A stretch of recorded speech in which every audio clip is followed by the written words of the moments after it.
At first light on October the 9th, 1942, the jungle west of the Matanikau River sounded like it always did on Guadalcanal wet leaves. Insects, distant surf. Then it went wrong. A Marine point man froze, crouched behind a rotting log, and stared through a gap in the brush at a line of Japanese soldiers moving low and quiet along the ridgeline. Not running, not charging, sliding forward like they owned the ground. The Marines around Henderson Field were already stretched thin. Their western flank was exposed, and the Matanikau was the one place a disciplined enemy regiment could pry open and roll the whole perimeter back toward the airfield. If that seam broke, everything the Americans had bled for since August could unravel in a single week. What happened next became one of those battlefield numbers that sounded exaggerated until you read the reports. Marine accounts later credited roughly 700 to 750 Japanese dead in 4 days along the Matanikau, most of it tied to one crazy decision made by a Marine colonel who wasn't even supposed to be running a fight like this. Colonel William Wild Bill Whaling wasn't a celebrity. He wasn't a Hollywood hero. He was a staff officer on Guadalcanal, a former competitive marksman, a hard man with a reputation for being sharp and difficult. He was the kind of officer other officers labeled a problem, especially after he was relieved of a line command. But Whaling didn't leave the island. He asked to stay. Then he asked for something that sounded like a waste of combat power. He wanted to strip the best shots and best woodsmen out of regular units, men who could move without snapping branches, who could read boot prints in mud, who could sit still for hours with ants crawling up their sleeves and train them as hunters. Not as parade ground riflemen, hunters. Then he wanted to bolt that group onto a rifle battalion and push them out in front as a roaming scout sniper spearhead. To a lot of Marines, it sounded backward. Why pull good riflemen out of the companies that needed every trigger? Why concentrate them into a small detachment that might get cut off and wiped out? Guadalcanal wasn't a place for experiments. It was a place where malaria, hunger, and artillery punished every mistake. But on that October morning, the experiment was already in the brush ahead of the line. Whaling's hand-picked scouts lay in pairs, not talking, not moving, working a simple problem with lethal discipline: find the Japanese unit's nervous system, then cut it. Officers, NCOs, observers, machine gun crews, men whose voices and hand signals kept the column coherent. The point man watched the Japanese file past at close range, close enough to see the sweat on their backs and the darkened cloth around their rifles. One careless shot would bring the whole column down on them. One clean shot, at the right man, could make the enemy column hesitate. Hesitation was all the Marines needed to bend the fight into an ambush instead of a frontal slog. Whaling wasn't trying to win Guadalcanal with a trick rifle or a new gadget.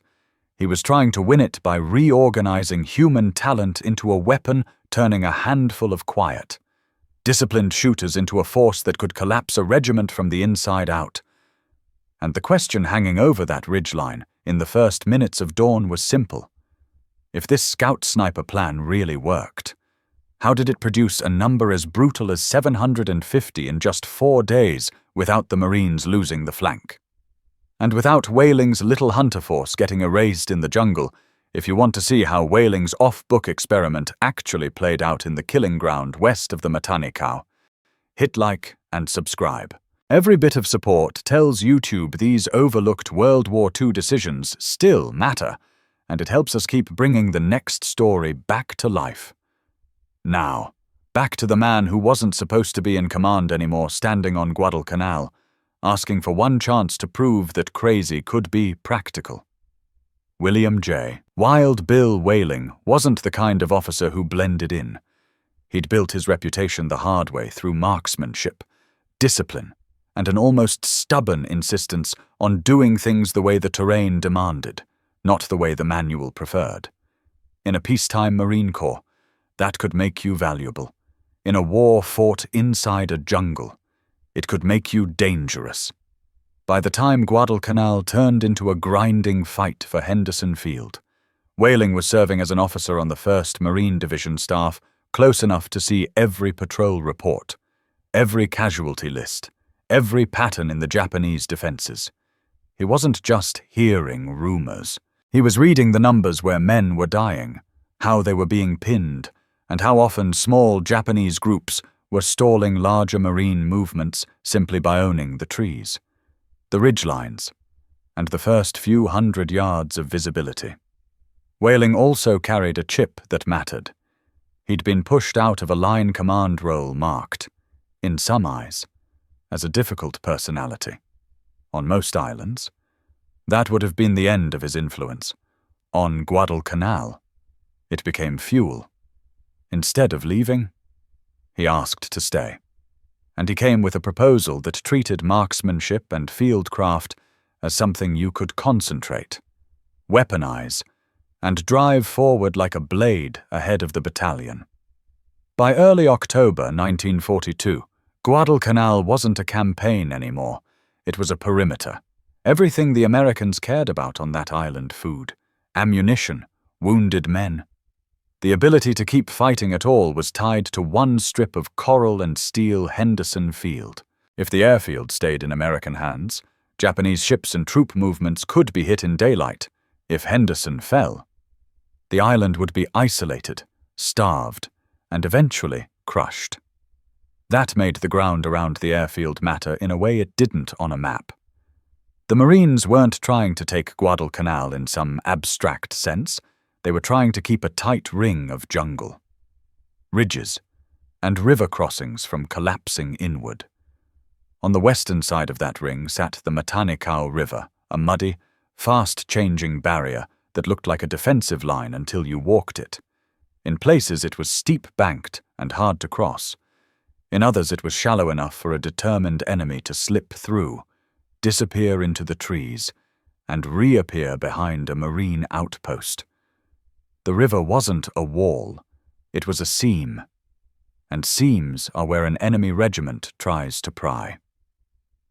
The Japanese on Guadalcanal understood the terrain quickly. They didn't need to outgun the Marines to hurt them. They needed to control visibility. The jungle did that for free. In the thick growth west of the river, engagement ranges weren't measured in fields or hundreds of yards. They were measured in steps, 30 yards, 50, 100 if you were lucky. That meant a small, well-placed machine gun could lock down a trail. A few riflemen in trees could stop a platoon cold. A hidden observer could call fire or guide movement while the Americans argued about where the shots were coming from. This is where the standard way of thinking about infantry combat started to break down. On paper, you push rifle companies forward, keep everyone distributed, maintain a clean chain of command, and win by weight more rifles, more grenades, more momentum. But the jungle punished momentum. The lead elements couldn't see far enough to pick good lanes. Units got separated by vegetation and broken ground.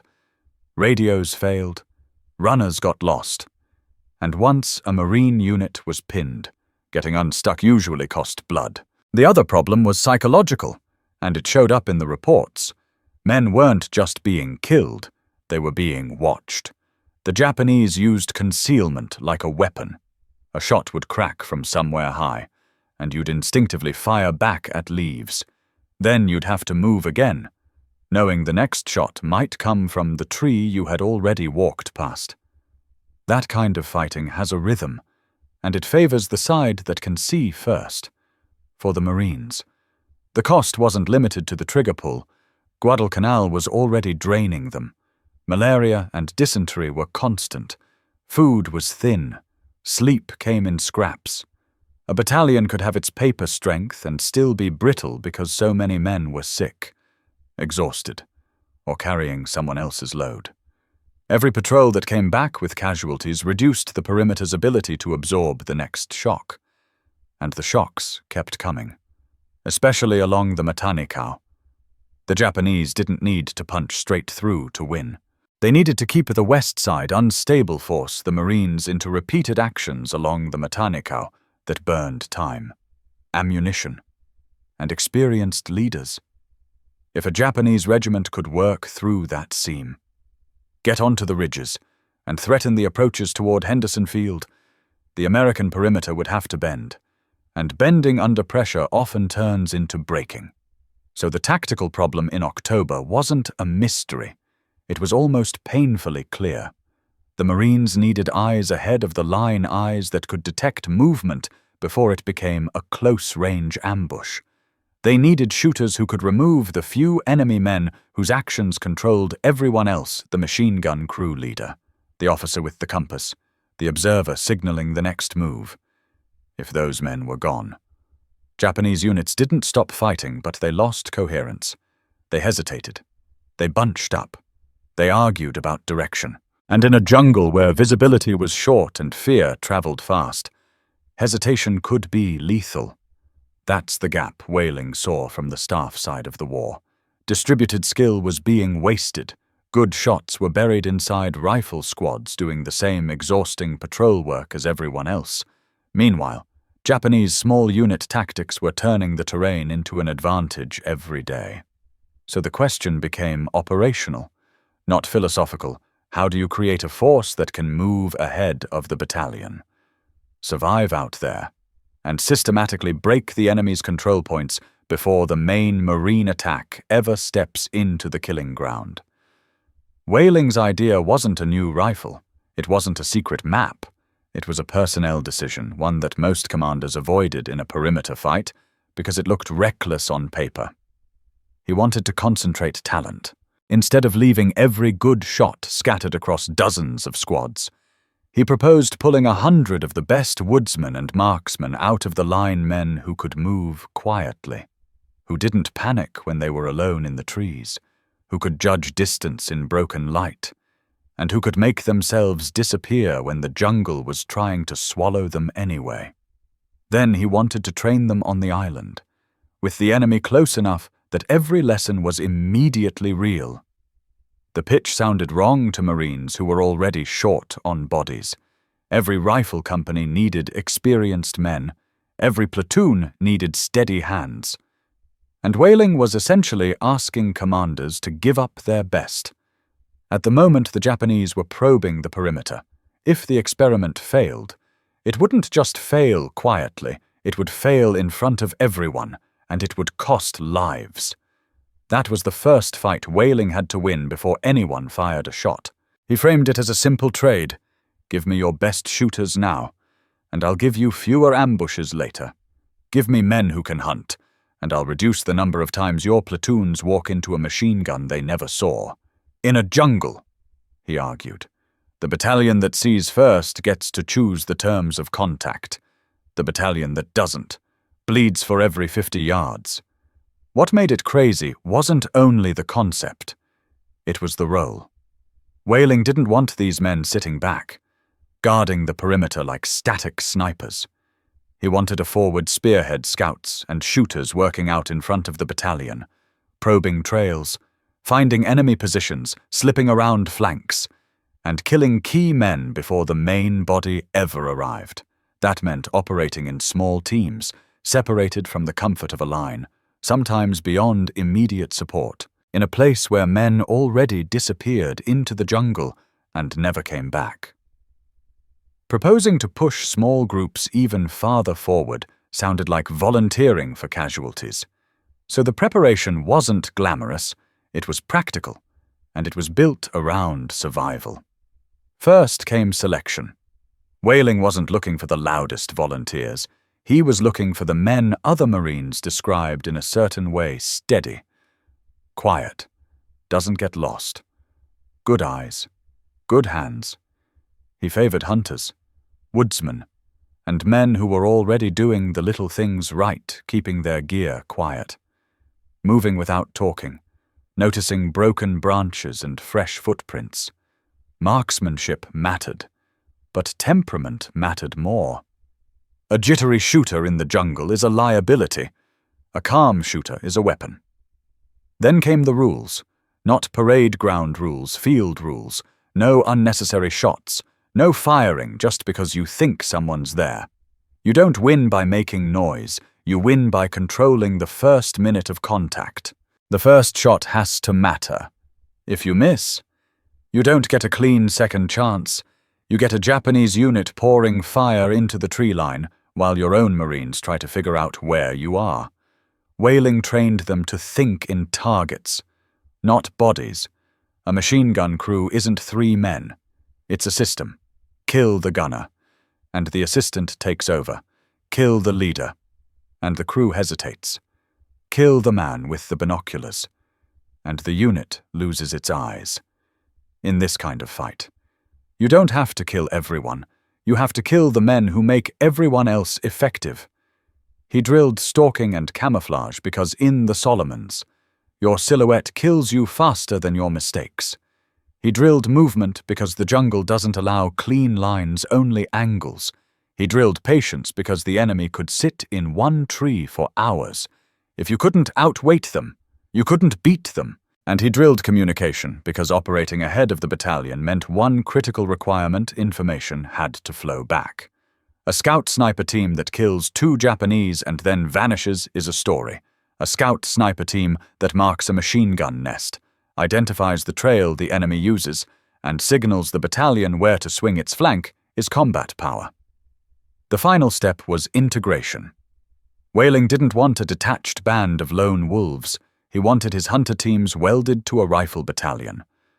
Moving with a larger plan, their job was to go first, shape the contact, and set conditions so the battalion could hit hard at the right place instead of walking into the wrong place.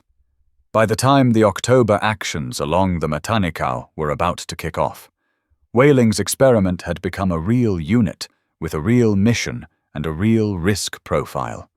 If they succeeded, they could collapse Japanese positions before the Marines ever paid the usual price.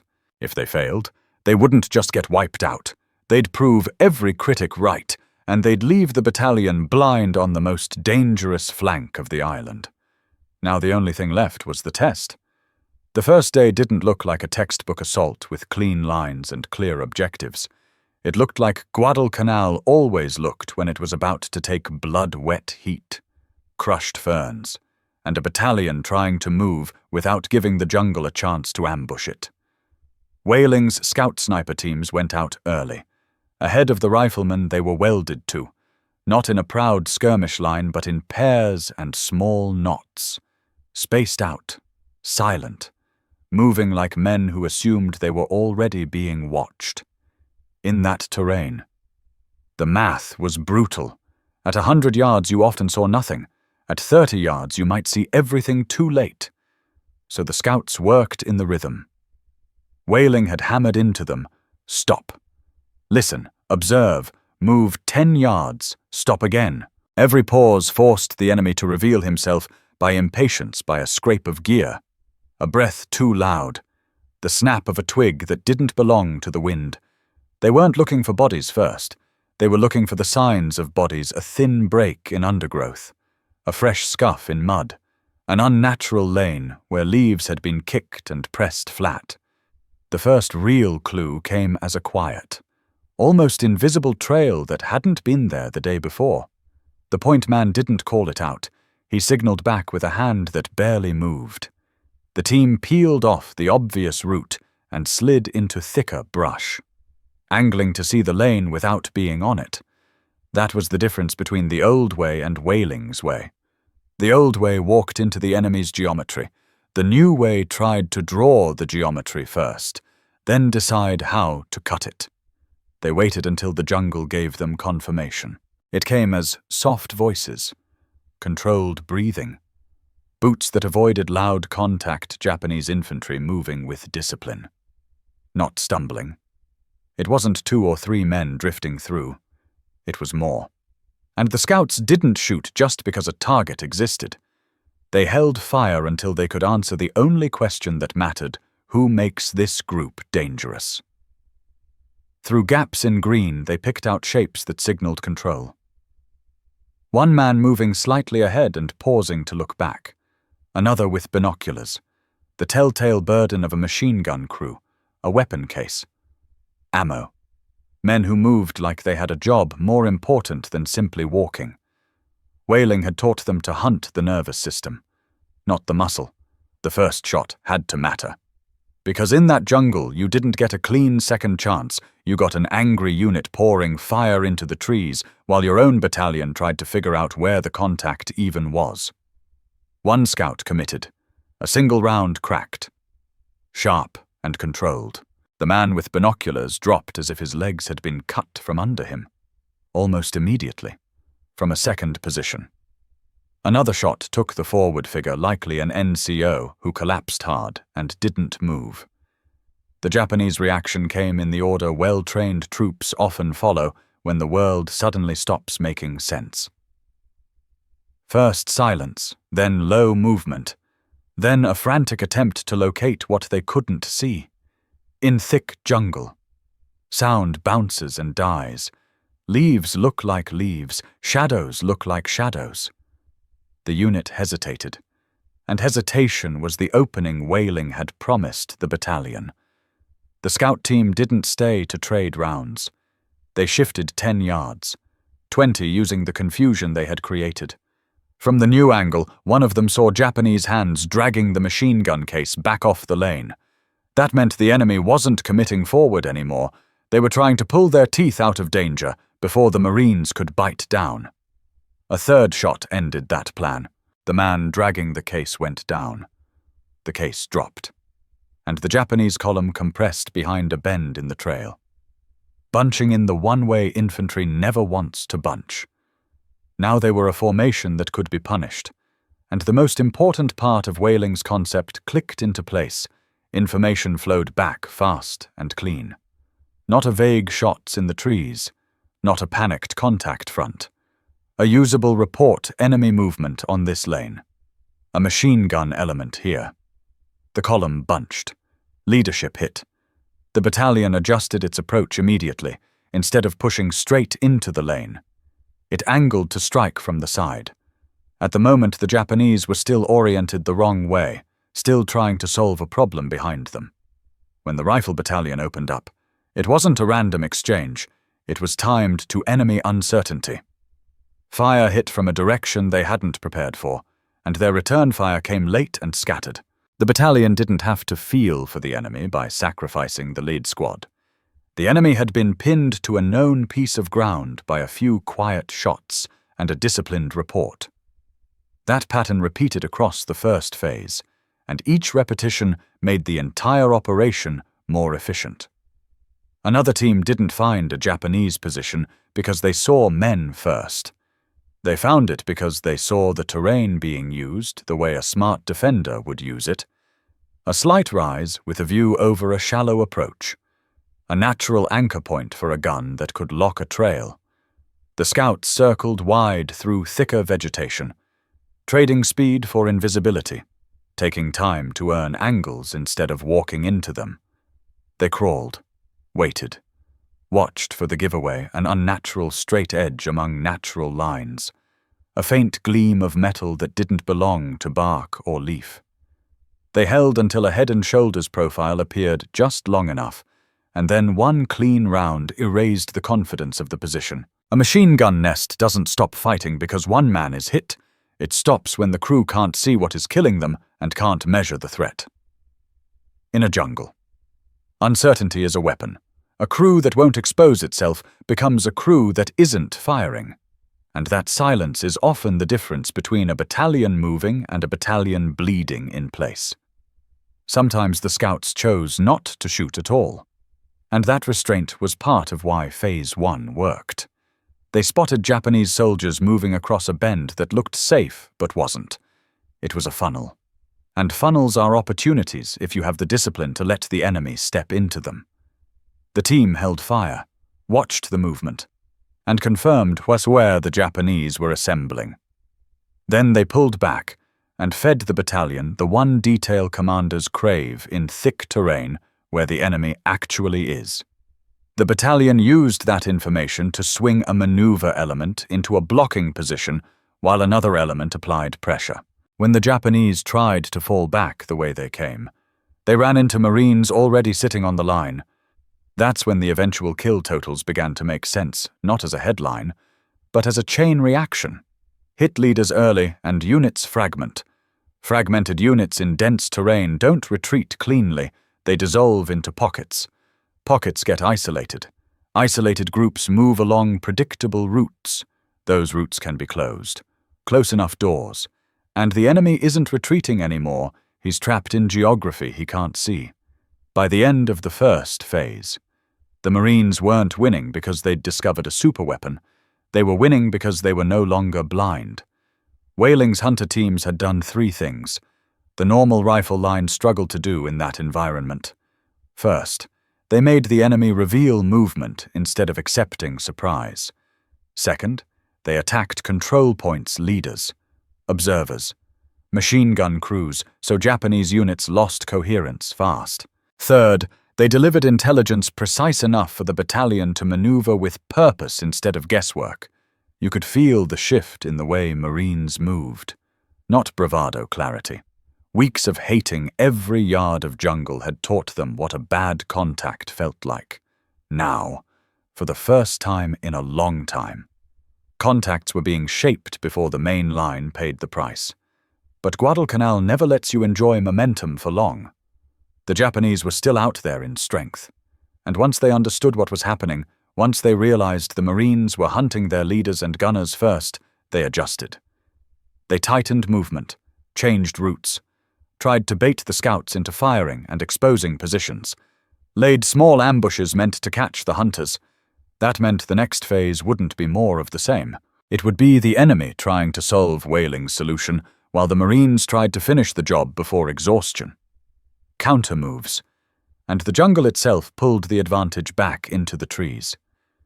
By the second day, the Japanese weren't confused anymore. They were careful, and they were hunting back. Phase 1 had shown them that something had changed on the American side of the jungle. Marines were no longer blundering forward into close-range traps. Someone was shaping the ground ahead of the rifle line, removing key men before a firefight even started, turning Japanese concealment into a liability. So the Japanese tightened their intervals, shifted off obvious trails, and began sending small feelers forward not to win a fight, but to draw a shot, locate a hide, and collapse on it. This was the moment Whaling's entire experiment could have died in a single afternoon, because a scout sniper team survives on invisibility, and once the enemy starts treating the jungle like a chessboard, every mistake becomes fatal. Whaling's answer was not to trade aggression for aggression, but to double down on discipline. Don't pay for bait. Don't shoot at cheap targets that exist only to make you reveal yourself. Wait for the nervous system leaders. Observers, the machine gun element that makes a pocket dangerous, then move immediately after the shot. In theory, that sounds simple. On Guadalcanal, it was punishing, because patience had a physical cost.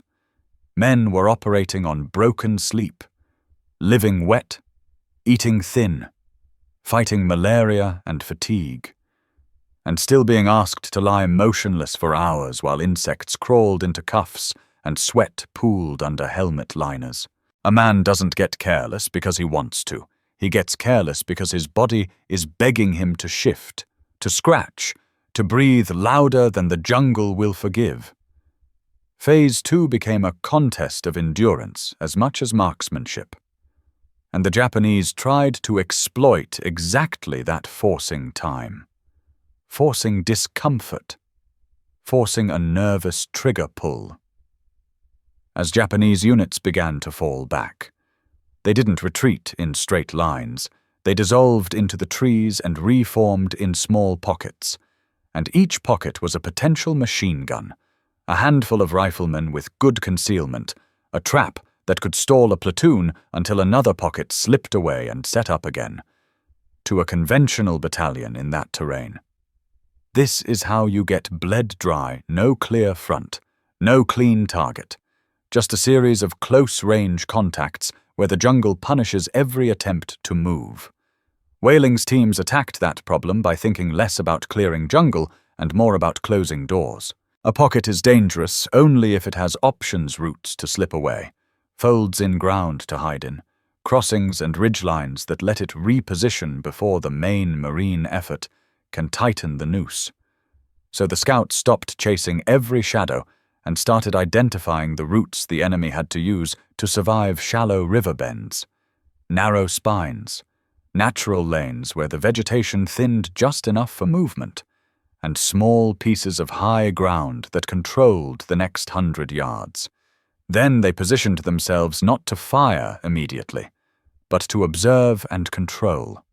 The goal was to make Japanese movement predictable. Predictable movement could be contained. Containment could be turned into encirclement. That is how the big number begins to sound less like a headline and more like the output of a system. A scout team would establish a hide along a likely route and wait, sometimes for hours, until a small Japanese group tried to move through.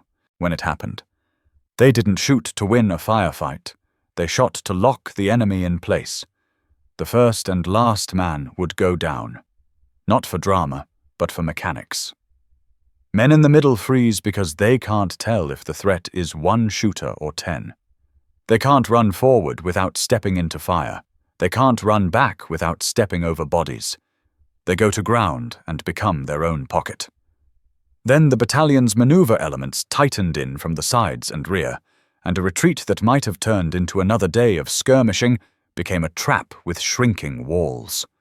Other times the scouts didn't fire at all. They simply reported numbers, direction, pace enough detail for the battalion to reposition and cut a route before the Japanese even realized they were being steered.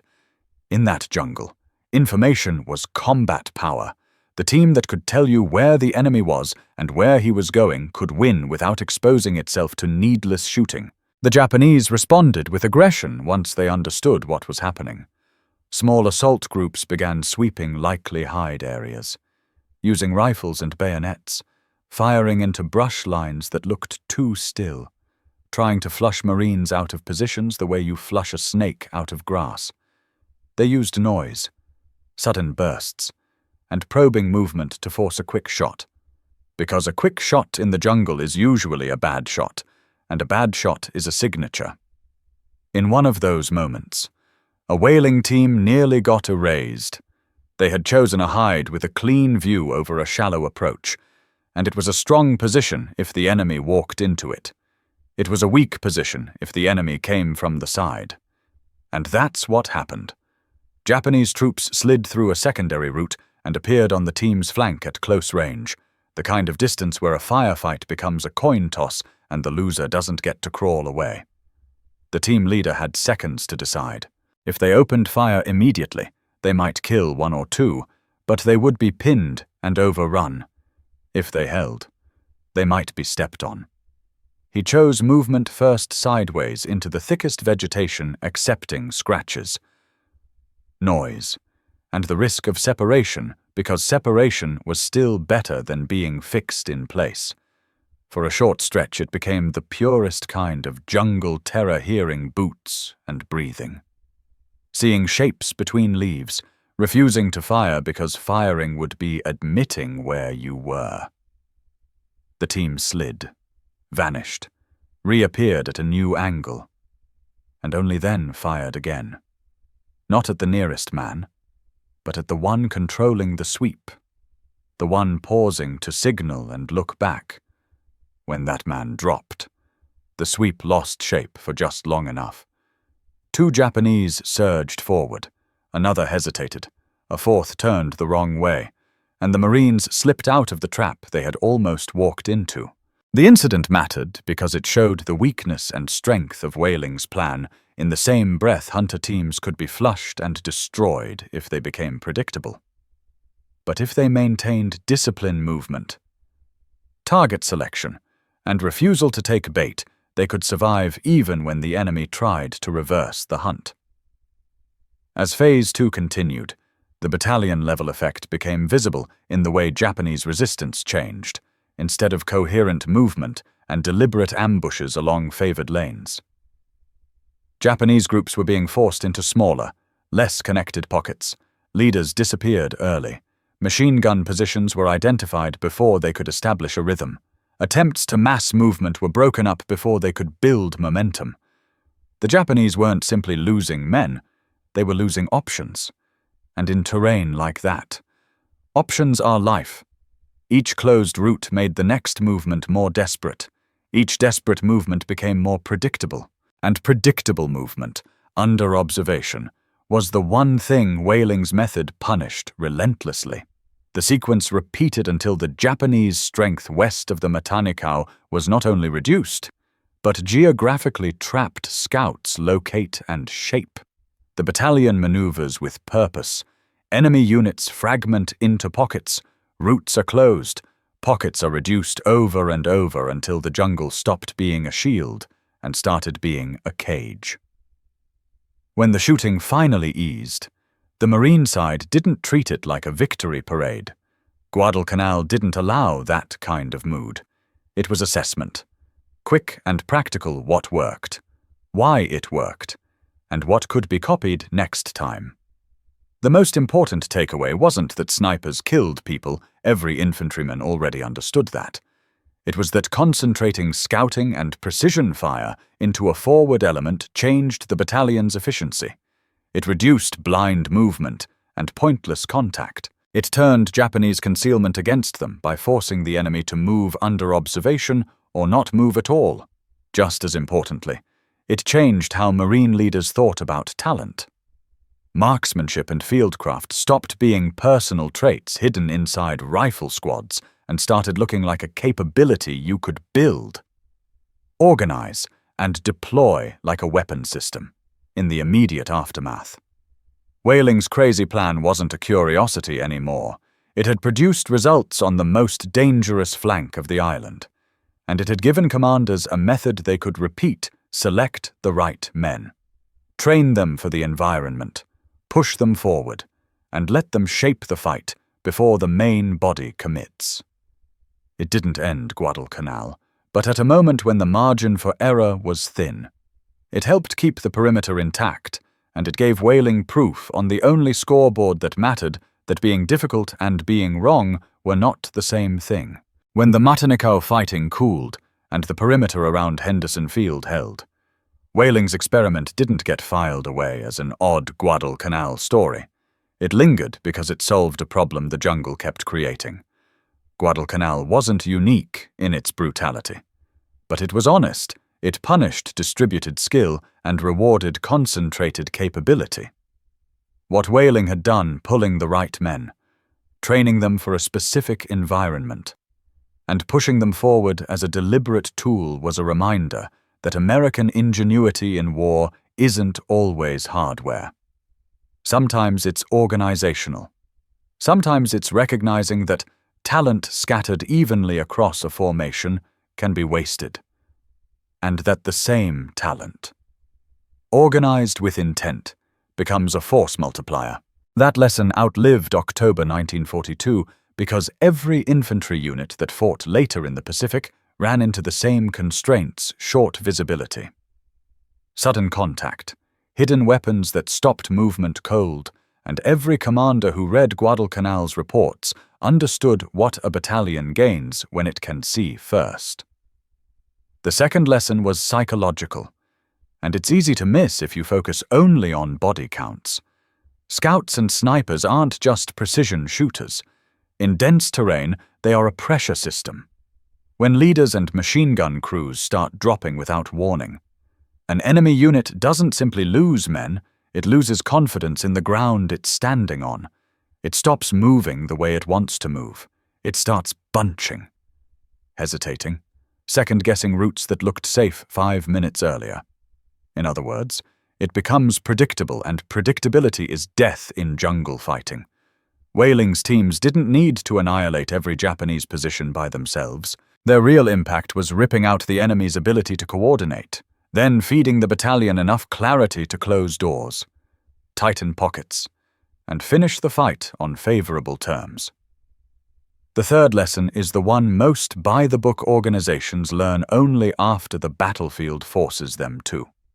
A field idea that sounds crazy on day 1 can become doctrine by day 10 if it produces repeatable results. Whaling's detachment was off-book when it started, and it carried real risk taking the best men out of depleted companies, pushing them forward into the most dangerous space, trusting them to operate with restraint and discipline while everyone else relied on them for information. But the outcome demonstrated something larger than one colonel's reputation. It demonstrated that specialized reconnaissance and precision engagement, properly selected, trained, and integrated, could reshape how Marines fought over time. Those wartime lessons fed into the Marine Corps' long-term pride in small, aggressive reconnaissance elements and dedicated scout sniper capability, not as lone wolf legends, but as teams that extend a unit's eyes, reduce blind contact, and make the enemy feel watched even when no one is visible. And that's why this Guadalcanal story still matters. Not because a headline number is satisfying, though 750 in 4 days is hard to forget, but because it shows how warfare often turns on decisions that look unsentimental and unglamorous in the moment: who you select, how you train, where you place them, and what you demand of their discipline. Whaling didn't change the jungle. He changed how Marines moved through it. If this story stayed with you, do me a quick favor and hit the like button. Every like tells YouTube this kind of history still matters, and it helps this story reach the next person who would have never heard Whaling's name. Subscribe and turn on notifications if you want more World War II stories like this: real people, real decisions, and the moments the textbooks rush past. And before you go, leave a comment so we know you were here. If military service is part of your family story, share whatever you're comfortable sharing: who served, what branch, or even just that it's personal to you. You're not just watching. You're helping keep these names from fading out. Thanks for being here, and thanks for making sure the men who fought in places like Guadalcanal don't disappear into silence.